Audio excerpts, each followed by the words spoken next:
Hello everyone and welcome back, and we're going to be discussing on this week's subject is protection and boundaries. One of my favourites, by the way.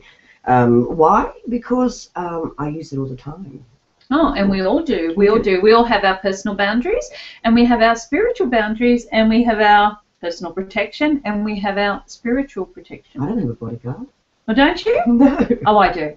I call an Archangel Michael. He's good. He comes in handy every time. We're off to a good start anyway. Yeah. But I must say, you know, it is really important to understand what protection is, why we need it, and how you can utilize it, in your everyday life.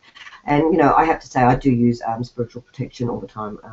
And people might ask, Carolyn, well, why would you use it? Well, when you're a sensitive soul, and as yourself, myself, and many thousands or millions of others, you do need to be aware of other energies and how not to pick up other people's thoughts, feelings. When you're doing your day-to-day things, you know, I don't want to always walk into a shopping centre and feel everybody's emotions. So, therefore, when you create a protective thing that works for you, yeah. And sometimes they can be a little prayer. Sometimes it can be crystals. It can be just clearing the energy within the house. So, you know, like using sage or incense or music or water. Yeah. You know, it's amazing. Most people just put it down to like, oh, it's got to be an armoured guard, and you know. Well, I wouldn't mind one of those myself. Yeah, but it's just not going to happen. So, you know, this comes down to, you know, the energetic. And it's the energy around us. So whether it's sound, whether it's sight, whether it's, you know, smell, whatever, that helps us with our protection. I recently did an interview with a radio show in Canada, and the host of the show actually asked me a question. He said, Rayleen, may I ask, what is protection and what do you do to protect yourself? And I'll share this with you all, which is you might all laugh because it's quite funny when you think about it, but I always do a little bit of prayer work. That's just something that I do, and I feel more centered in doing that. But I also envision, because I'm a visionary, and you know, you've only got to envision it in your mind's eye. Have you ever seen that show Stargate? And you've seen the rings? Yes. Yeah, well, I actually envision those rings around myself and bringing in the white light. So yeah, that's how I, you know, especially if I'm about to go and do, let's say, some paranormal investigating, or even going into a home where I'm doing a bit of space clearing, or, you know, I've also got other techniques that I do, which is because I'm doing my Reiki and things. I also, you know, kind of like close off what certain centers, the auric centers, and so yeah, there's different techniques you can use. That's one that I use. It's a very powerful one, actually. Yeah. And do you want to ask a question of why I would use it? Well, you know, I think that, you know, like everybody does it in their own way. Yeah. You know, like why is it important?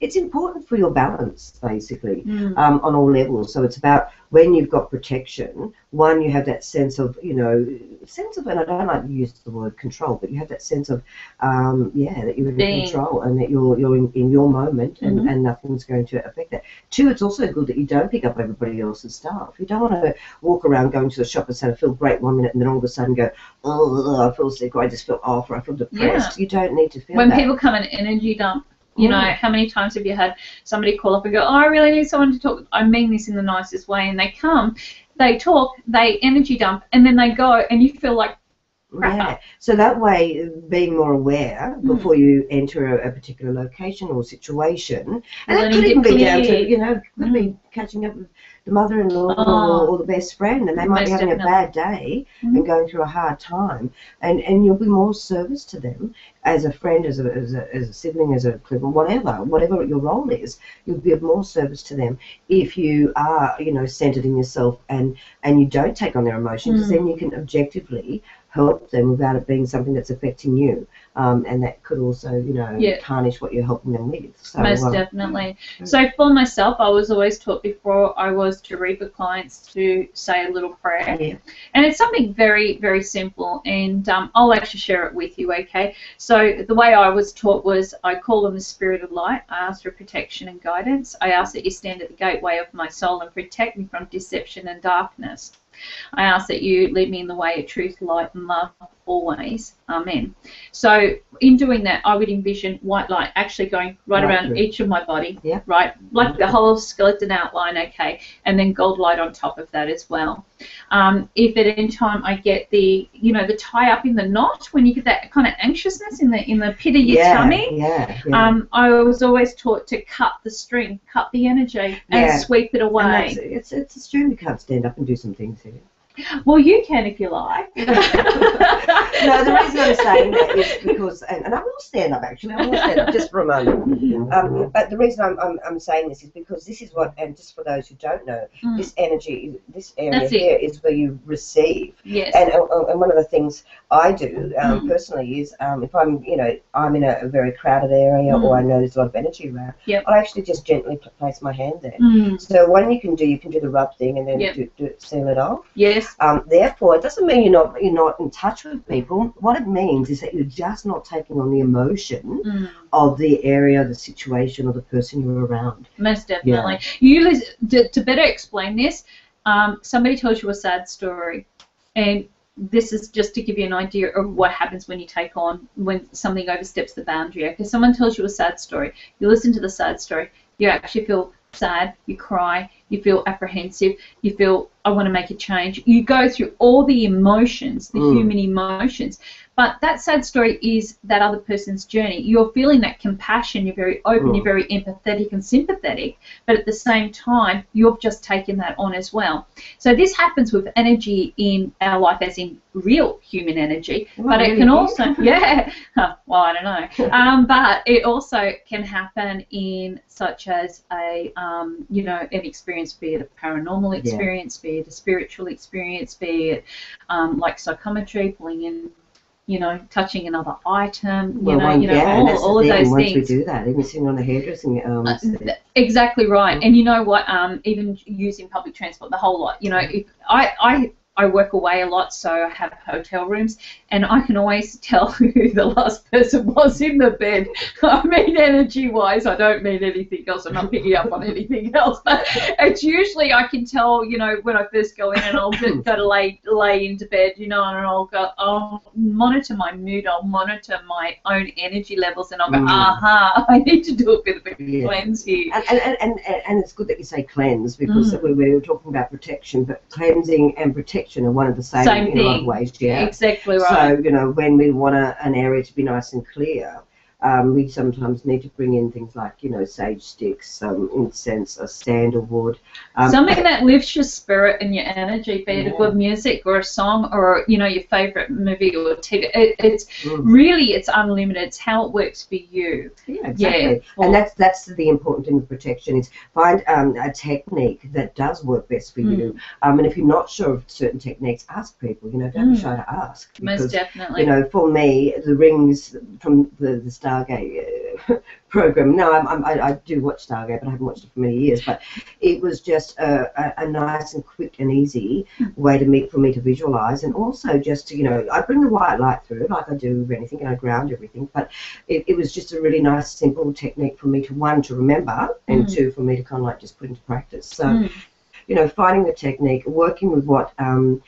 Wow, when you start talking about protection, it can take on so many other topics. Yeah, it does. It does open up. But what we're doing is kind of giving you a very generalised look at protection at this stage. But some people use meditation as protection. Some people, it's all different. Another thing I do use, and this is depending on the circumstances and where I may be, and everyone's got different ways of doing things. But I actually use the Lord's Prayer. I find that one of the most, for me personally, one of the most powerful, let's say, prayers there is. To protect and like, it's personal. It is a personal preference, because not everybody I have a very strong faith. So, which is not saying that other people don't have a strong faith. No. But as in everybody has. So because the biggest thing that I've kind of come across, and I know this is kind of going outside, but we're going to talk about boundaries as well, is people having a concept or a perception of what religion is. See, and this is the thing. It's like what we believe is our faith is what is personal to us, like you've just said about That's the right, Lord's yeah. Prayer. Yeah. You know, that makes you feel protected, safe, and secure. Okay. It doesn't mean that Rayleen might go to church every other month. I don't know if she does, but are you asking me? Well, you know, I'm a true believer that, you know, faith is what you have inside. Yeah. That's exactly right. And you know, like that technique for me, that has been powerful. But what works for me may not work for you. So Most it's definitely. really about finding a unique way of doing things. What feels right for you? Ask your spirit what type of protection. And you know, and in saying protection, it doesn't mean that you need to fear. You know, no. We all have a level of protection, and that comes from our guides and angels. Again, another topic. Yes. But just to brief on it quickly, so we do have protection on many levels. But the protection I'm talking about in particular, Carolyn, is more a little bit about personal protection. Yeah. Well, in some cultures, and I can remember reading many eons ago now about the Native Americans, and they used to braid the horses' hairs in the horse's mane and all of that in turquoise, like they'd add turquoise, all of that, because they believed that was you know, for protection as well. You know, save on broken bones and so forth. And everybody, you know, that is familiar with crystals, they will use certain crystals at certain times to help them with different forms of protection. True. Whether it's, you know, to be able to sleep better, okay, stop the astral traveling, or whatever else might be going or on. To You ground know, them. that's exactly right. I use a piece of black onyx. I have it with me at the moment. So and that's the thing. It can come in so many forms. Most definitely, you can create your own protective aspect. I think when you look at it, like even now I've noticed that on your desk, we'll show everybody your desk at the moment. Oh my goodness, you don't want to see my desk. But, on your desk, I noticed you've got, it's a feng shui nightmare. It is. But it does show me here that you've got certain things that represent aspects. No doubt when you're sitting at your desk, you have protective symbols, whether it's the crystals that I'm seeing and the Buddha I'm seeing and things like that. So so protection can be brought in so many different ways. It can be. Yeah, most definitely. And the next thing that we were talking about was boundaries. You know, there is personal boundaries, there's spiritual boundaries. You know, we have different boundaries that we set up in our life. And the reason that we set them there is not to hold things or people or situations away from us or even experiences.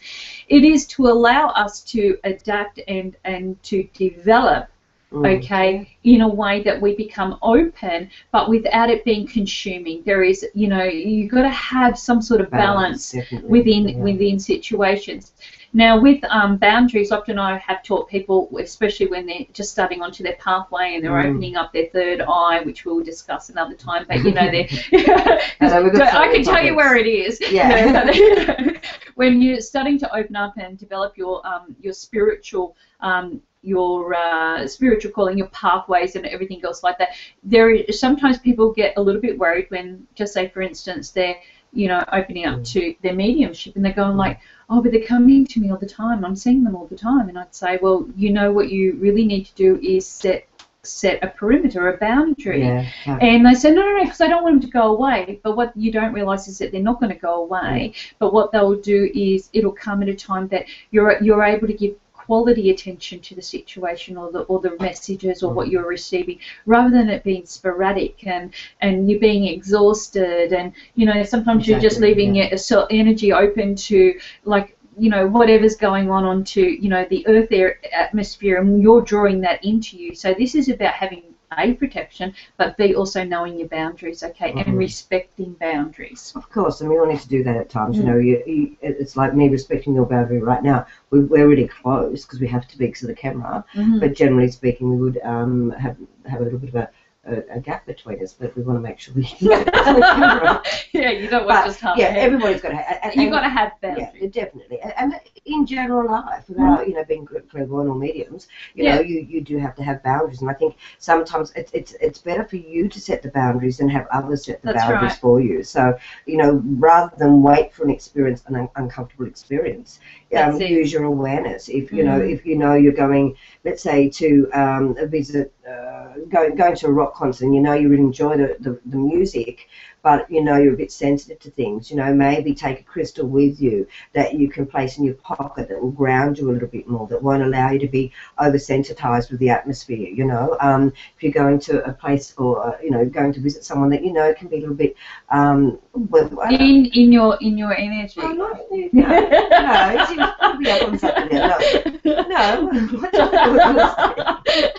No, you're going to somebody's place. You're going to, I'm sorry. that's I'm okay. sorry. You're going to someone's place, and you know that they may have been through a bit of a sad situation, and they may be grieving or something.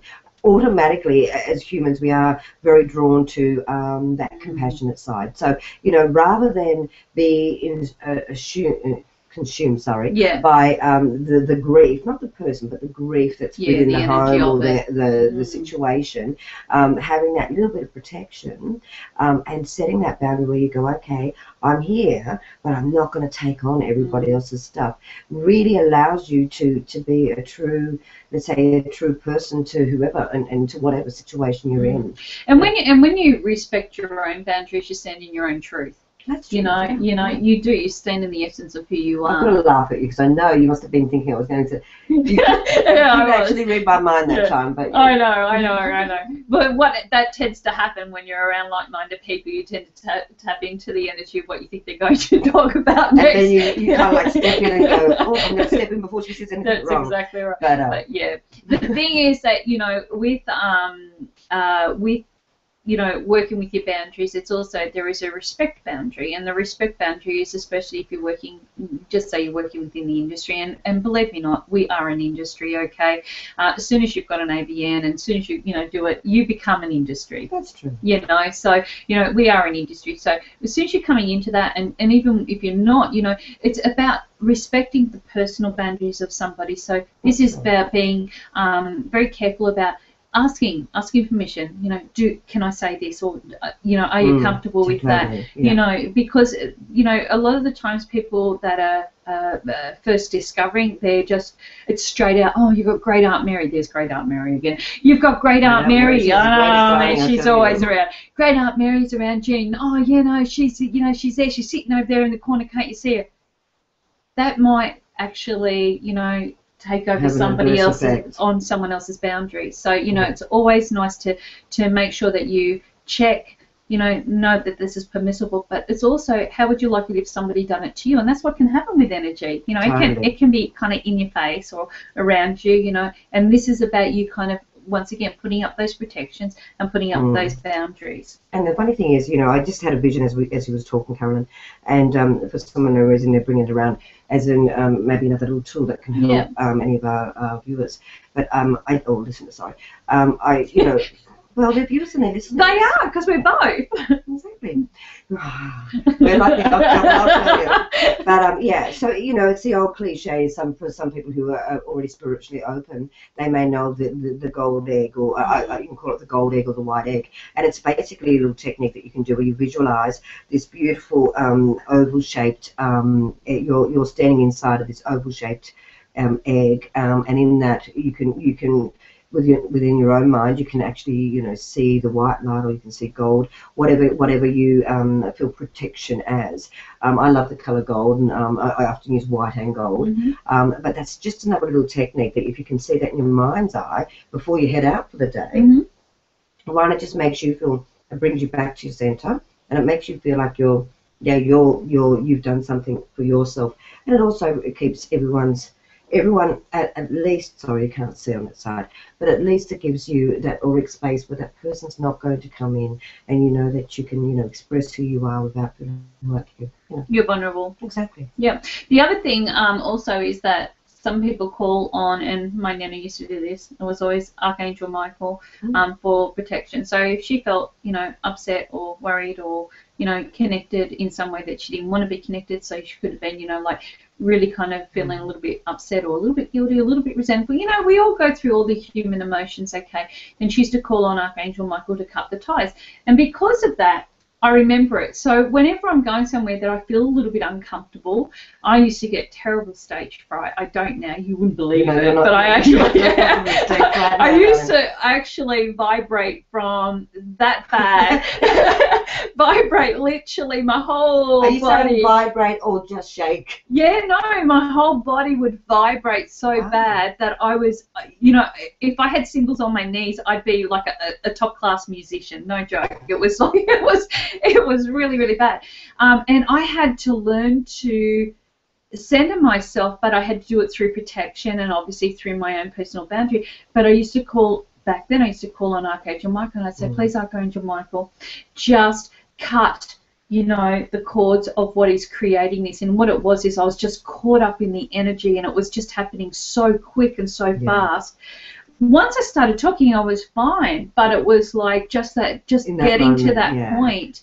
And so, having the Archangel Michael to protect you, or and just for those who don't understand who Archangel Michael is. He's the one with the big sword. He's the one with the big sword, and he is the angel of protection. Yes. And, and I guess it also pays to be specific, If you're going to work with angels, or you're going to work as a protective form, or certain aspects that you're going to use, really be specific. If you want Archangel to clear your aura from, the past pains, or, whatever it be that you need to kind of like, cut ties with, and be specific, because most the more definitely specific you are, the more direct the energy is going to be. Because you could turn around and say, look, just make it better. But the problem is just making it better. Make what better? That's exactly right. So what they could make, the weather better. Is that really going to be what you're really asking for? So it's about kind of really being quite conscious of what it is that you need. Okay, don't be afraid to ask, okay, but what it is that you need, and what it is that what responsibilities you will take, okay, in enabling that to come through as well. Now, I'll give you a very quick story, okay. As you know, longer than mine. Oh, stop it. Don't get jelly now. Basically, because I work from home, I bring, clients into the house, and I bring in all different type of energy, with them, whether it's Great Aunt Mary, once again, it doesn't matter.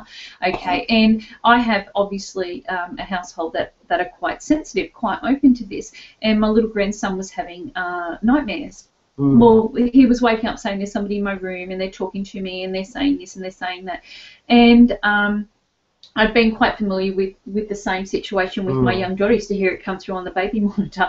Actually, really? Talking away and stuff like that, and I could hear the crackling. So, when somebody actually entered in there. So I went down to his room, and I did a cleanse, so I used incense to go around.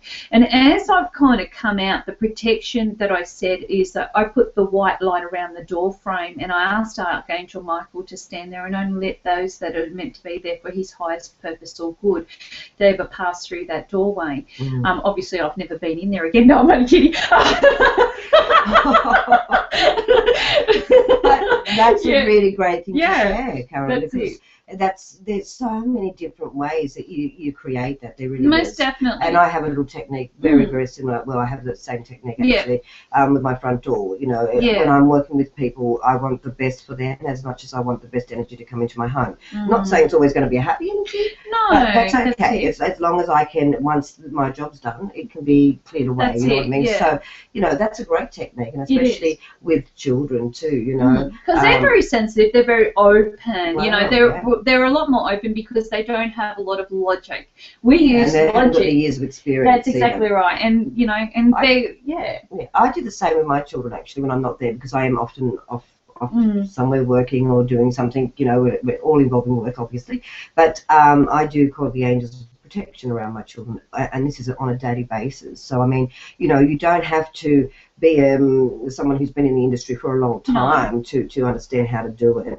It is just putting that intention out there. So if you find that you are away from the home a lot, you work a lot, or for some reasons you can't be where you need to be or want to be with the children or family, you can call those angels of unconditional love and light and protection to and name your loved ones, name your children, name the people that you feel are going to benefit most from protection. And it may not be that you have to specifically say from protection from whatever. When you put the intention out there from your heart and soul, the angels or whomever you bring in to work with the protection will most certainly kind of like work on that, which I think is really important. So you can do it protection in an absent way. And I guess that's an important thing too, because we're not always in the one place to go, okay, we can, that bubble technique I gave you earlier is another thing. Is a very good one. You could also see that bubble expanding around those you love, you know what I mean, or put an individual bubble around them.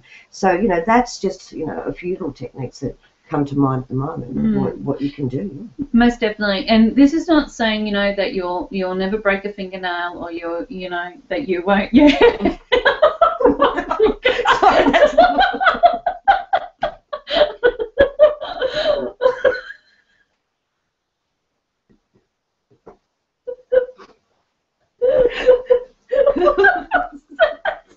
Oh my goodness, that's the wrong finger. Excuse me. Sorry, everybody, and because we're live, we can't stop this because we can't What go I back. was trying...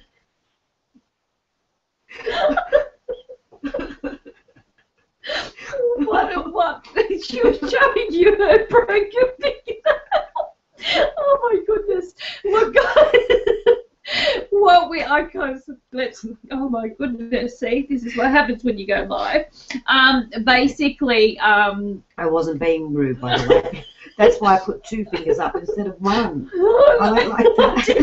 I put 2 up instead of 1. Okay. I think Carolyn thought I just put the 1. Put the 1 up. But we talked about, sorry, back to the broken nail. Okay, so it doesn't mean that you won't get a broken nail. It doesn't mean that you won't have a life experience. It doesn't mean that you're, you know, isolated from, you know, sensing everything and anything. What it means is that you are protected on a much deeper level from anything that is residue. Yeah, much deeper level. That's right. And you know, for the residue, you know, like for the for you to be able to still, I can't get over the broken nail bit now. Yeah, for you to still have that experience, but you're not as sensitive. It's almost like it desensitizes a certain level where you're able to actually filter through, identify, you know, recognize and work. That's exactly and be right. able to let it go a lot easier. Because I will give you a very quick understanding also of what happens if you don't put up good protection and boundaries, is that the human body itself is a remarkable sponge, and we can bring in through energy actual ailments to ourselves, okay? So we can be quite susceptible and quite open, and you can find that you have, like you said, chronic headaches, or you might be finding that you're, you know, aching, and or you're feeling depressed, or you're feeling, you know, emotionally out of sorts, or your focus or concentration isn't there. And a lot of this can have a lot to do with, you know, personal boundaries, okay, and spiritual boundaries, of course, but, you know, boundaries, and obviously, you know, knowing that you've got to put some form of protection because you might be quite sensitive to things. Yeah. So prevention's better than the cure, guys, is basically what we're trying to say here. And even though we do have a lot of fun when we're doing these live podcasts. Well, yes. This is the thing, is that when they're live, you can't actually put them on pause and go away and have a good laugh, okay? Unfortunately, you're just stuck with us as is. So if we blunder, we blunder. Yeah, totally. But yeah. So yeah, just to clarify, I wasn't being rude to my fingers. I only seen the one, so that was That's my what problem. I thought, but if you look back, well, you can't look back. I can't look back. We'll have to rewatch the whole thing. Anyway, I guess, does this cover this topic for today, do you feel? I think so. I think so. And you know, this is the thing, to get more information on this, you know, do your own research, find what feels comfortable for yourself. But the other best thing is check out our Facebook, because we love our interaction with our viewers, and we would, you know, love to discuss this topic with you further. Have you had an experience? You know, what have you used? What have you discovered? You know, the teacher is always the student is always the teacher. Share your knowledge, you know, it always helps. Okay, well, where's your... Well, cosmic hugs, everybody. And namaste.